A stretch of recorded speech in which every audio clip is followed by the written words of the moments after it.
All right, everybody. Hope everybody that watched episode 1 enjoyed it. We're going into episode 2 now. This will be mostly our first half day after we arrived, getting out and doing a little detecting that day, and then some high banker action, and then first full day is slick plate action. Hope you enjoy. Stay tuned. All right, Alaska accommodations. Here we go. We got a cabin this year. Nice bathroom, shower. And here we got Gary Matevier's in here with us. I don't know, I'm kind of contemplating taking the top bunk. We'll see. All right, we're gonna grab a bite to eat, I think, and then we're gonna get the adventure rolling. We'll see you in a little bit.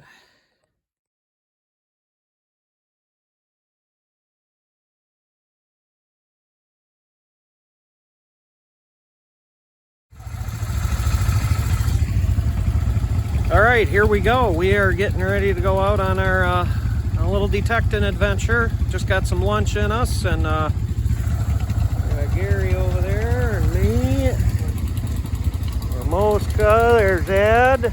There's Alan and Ed, and Dave, and Clay's over there trying to get out of the starting gate. There we are. Ed's waving. Ed's all happy. He's juiced up and ready to go.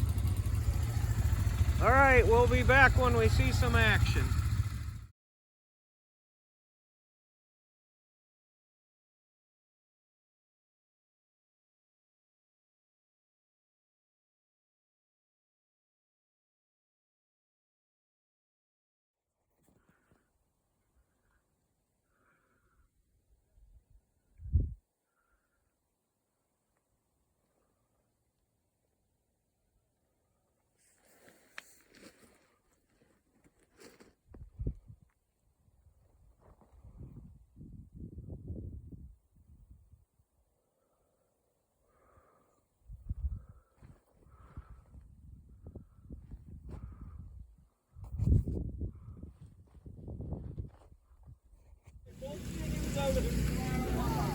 All right, we didn't get anything out detecting. I got a piece of copper that kind of got me excited, but it wasn't anything noteworthy. But anyway, we decided for dinner we come down and we're gonna run the high bankers. We got Travis, Ed, Clay, and myself down there, and 2 other guys that are in our group. But we're gonna run till dinner, and probably come down and clean up. We'll see. We got Alan and John and Dan over here. Oh, we might actually be able to see something pretty, if maybe. Here, I see some. They're down here. They've been running. They were running before us, so we're gonna see what. Not Dan. Dan was up there playing with the birds and everything else, but we'll see what they get. All right, we'll be back in a little bit.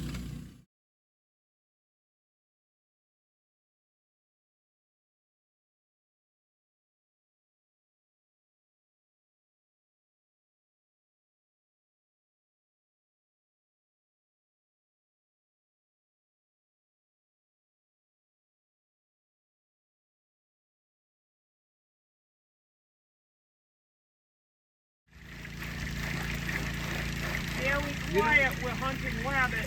You don't see that every day. You come right up to almost. Holy crap.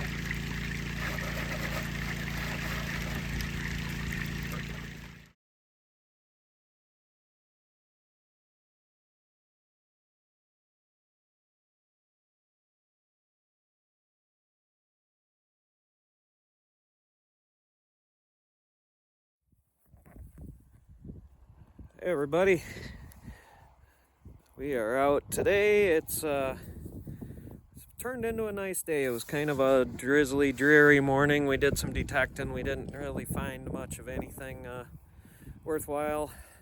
Lots of signals, just nothing good. But we just got done with lunch, and we're gonna go down and run the slick plate. But I'll spin her around here. You can see what kind of day it is here. This is the best we've had since we got here. But I'm up here by the lodge right now, and there we are. Have a look. There was some muskox up on the hill earlier, but they've since moved on. But wind's picking up a little bit. I think it's helping to push some of the fog out of here. But yeah. Beautiful. Absolutely beautiful up here. But we'll be back with some slick plate action here in a little bit. Be back in a little bit.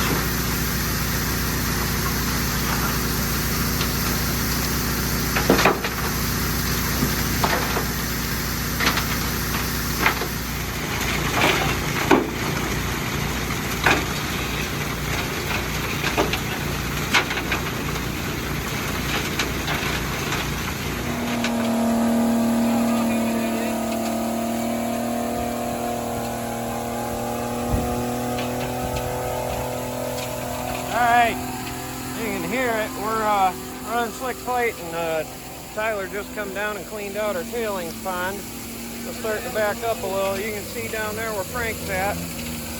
That's the bottom of the sluice, and there clay just popped out from the cubby hole. He's down there keeping some stuff cleaned out. I'm up here hosing.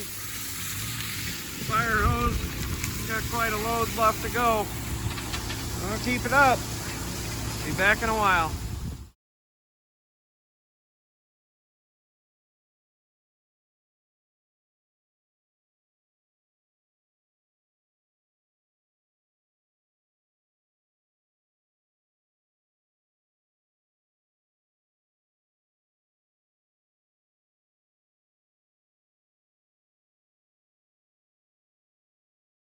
The golden bilican.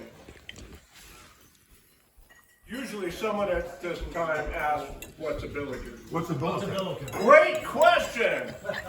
A bilican is a small amulet-like object. It's usually carved out of walrus bone. The natives do it up here. And it actually looks like a little Buddha kind of. And you'll see them on people's hats. You'll see them wearing the necklaces. The legend of the golden bilican. The year was about 1906 in the May. It was an early spring. And the harbor had melted. And at the BOT, there was a guy who was loved by some and hated by many. And he was the weigher. A weigher is the one that takes your gold and weighs it out and then will pay you for your gold finds. The nuggets are handled by another guy in the back office. The yellow kid, he was a snaky guy. He would put bear grease in his hair. And when you brought your gold in to be weighed, he would get his fingers all in it. Make sure to shove some underneath his fingernails. And when he got done with you, he would rub his hair. By the end of the night, his hair was golden yellow. That's how he got the name, the Yellow Kid. He had a girlfriend that was the hat check girl down at the Northwestern, Wandering Annie. Now, if you asked Annie, she said, "I'm not anybody's girlfriend." And with a name like Wandering Annie, you could think so. She was getting off work at the Northwestern just as the Irish cowboy came in. First time up for the spring. And he and Annie had had a thing in years past. So one of the friends of the yellow kid went down and told him that Irish cowboy was in town and he's down there hitting on Annie. The yellow cowboy gets all hacked off. I'm gonna need to take a break. I need to go down and see what this is about. And as he was walking down the street, the Irish kid and Annie were coming towards him. So they started screaming at each other. Wyatt Earp came out of the saloon and said, "Are you guys drinking or are you guys fighting?" The Irish cowboy says, "I'm a drinking." And the yellow kid says, "I'm a fighting." Wyatt said, "Keep it outside." Turn around and step back inside. Now, as soon as he stepped inside, they started going at it, fighting. Next thing you know, a gunshot goes off. And it ricochets. It hits a sign in Madame Daphne's Bordello house. And the bullet actually landed right in the loo, the public restroom. It's the only one that had a fur-lined seat. Thank God there was nobody in there at the time. The sheriff came screaming out of the Polar Club with spaghetti all over his beard and everything. "What's going on out here? Shooting run." And Wyatt Earp turned around and came back outside, and the sheriff said, "Wyatt, you just keep your mouth shut. You got nothing to say about this." And Wyatt told the sheriff to go to someplace much warmer than Nome. "That's it, Wyatt, I've had enough of you." And the sheriff goes over and arrests Wyatt and let the two guys off. One of the friends of Wyatt said, "Oh, hey, run down to Northwestern. His wife Josephine is dealing faro. Tell her that she needs to go bail out Wyatt again." The Irish kid and the yellow cowboy and the Irish kid had parted their ways for the meantime. Yellow cowboy's up in his room in the 4th floor of the Golden Gate Hotel, just living, just angry. How am I gonna get this guy? I'm so pissed at him. Well, see, he's been working on the project for a couple of years of making a golden bilican. He had 8 20-pound bags of flake gold. And he's been melting that gold and pouring it into a mold. The mold he had made by a native from St. Lawrence that came out and hollowed it out of a tree trunk that they had chosen. And I don't know how long it takes to melt 160 pounds of gold and make one solid bilican out of that. But that's besides the point. It's a legend. So the yellow kid gets an idea. Hey, you know, I'm going to need somebody to help me carry this bilican down to the basement of the hotel. What I'll do is I'll befriend the Irish cowboy, have him help me, and as soon as we get it in the ground, I'll just finish him off, and nobody will be the wiser. So with that plan in mind, he goes out, back out in town at BOT. He sees the Irish cowboy up at the bar and slaps him and says, "Hey, I'm sorry, I was totally out of line. I just got so mad. Annie means so much to me, but I shouldn't take it out on you. You're a nice guy. Let me buy you a drink and let's make amends." So they do. They had more than a few drinks. Now in Nome, back in the day, they had what they called the Nome Shuffle. You shuffle into this bar, have a couple of shots, shuffle the bar next door, have a couple of shots. So they began the Nome Shuffle. Back in the day, Nome had 30 plus bars lined up and down Front Street. There are only 2 streets, Front Street and Back Street. They began their Nome Shuffle and just proceeded to get wasted. As they wandered around, They had to step over rubber legs. And Sleepy Jim sleeping on the porch. So they go into another bar and have a few more drinks. And then decide they want cigars. So they go over to the general store and buy a couple of cigars. She says, don't light them inside. You have to smoke them outside. It's May. It's windy outside. She sold him 2 cigars and a bottle of Jack Daniels and sat there and laughed watching these 2 drunken guys try to light these cigars in the wind. They never could get them lit. They got so frustrated they just threw them down. And so frustrated they walked off and left Jack Daniels sitting on the rail. And went into another bar. They're in the BOT, right across the street. Golden Gate Hotel. When they're good and drunk, yellow kid wants to take Irish Cowboy across the street and show him up in the room what he needs help with. They're both drunk as snot. They get up into the room, and Irish Cowboy sees this tree trunk and says, "What the hell? You know, this is what you're so interesting you need help with?" He says, "No, let's break it open." They break it open, and the room just glows from the light. The angels sing, "Whoa!" The golden bilican. It's still a little too hot to carry. They want it to cool down just a little bit, but they're both get real excited about having that much gold in their hands. They head back out to the street and continue their gnome shuffle.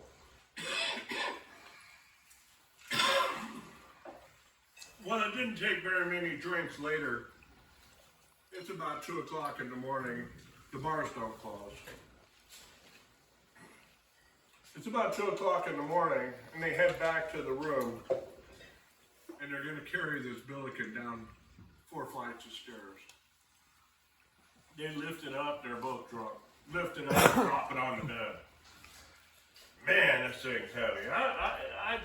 160 pounds of gold really isn't that huge. It's just freaking heavy and dense. And so they're trying to wrap their hands around this smooth object. And as they're carrying it out, the Irish Cowboy bumps the lamp. They drop it down the stairs. It goes 1 landing. The yellow kid rolls down the stairs behind it. They pick it up, and they manage to get down another flight of stairs. And another flight of stairs.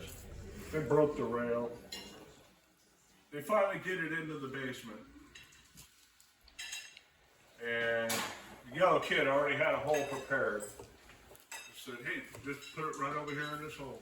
As soon as they put it in the hole, both of them drew guns on each other, ready to blow one another away for that gold. Well, unbeknownst to them, what was happening upstairs without them even having this inkling of knowledge is that lamp the Irish Cowboy knocked over started a fire. Golden Gate Hotel is on fire. The fire brigade is running, all the volunteers coming out. They got bucket runs. They got the pump water thing going. And the fire marshal says, "You know what? We just need to blow up the building and we can get all the debris down and we can manage the fire in front of us rather than having a 4-story building." So that was the plan. So these 2 guys, guns pointing at each other, hear this ka-thud, ka-thud, ka-thud, ka-thud, falling down the stairs. They turn and look and see the lit fuse. Kabloom! Each of them are blown 300 meters in different directions. They both have severe amnesia. They can't remember anything. Don't remember their names. Don't remember what they were there for. No, I didn't get one. I was his. And in Nome, back then, there were no street maps of any sort, of any value. And there's still people today that though they don't know the exact location of the Golden Gate Hotel, they're not certain. There's people that believe there's a 160-pound ingot of gold buried in the ground. And that's the legend of the Golden Bilican.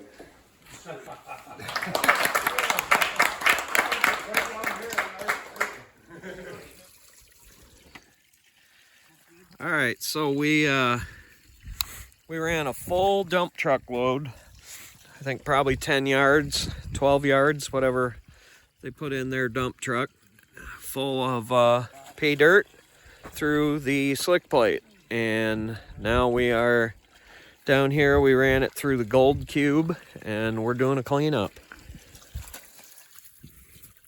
We're taking the gold cube apart now. Another big piece right there. We're processing. Another one there. We're already seeing. There. We're already seeing gold in here. There. All that. Yep, Look at all got that. a bunch of gold.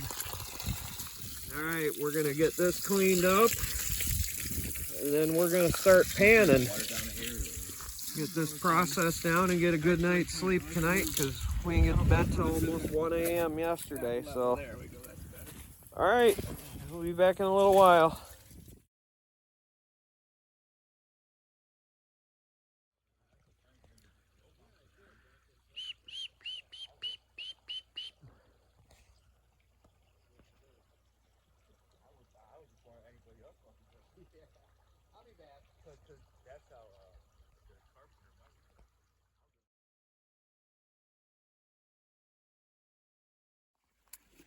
It was a slow process, but I think we got it all. All right, so we finished up cleaning up with the pan of our material from running the slick plate today, and here's what we got. Not a bad little effort in there. We're gonna transfer it into a bottle and Go have a beer. go have a beverage. All right, that'll probably conclude day 2. We'll see what all else comes up tomorrow.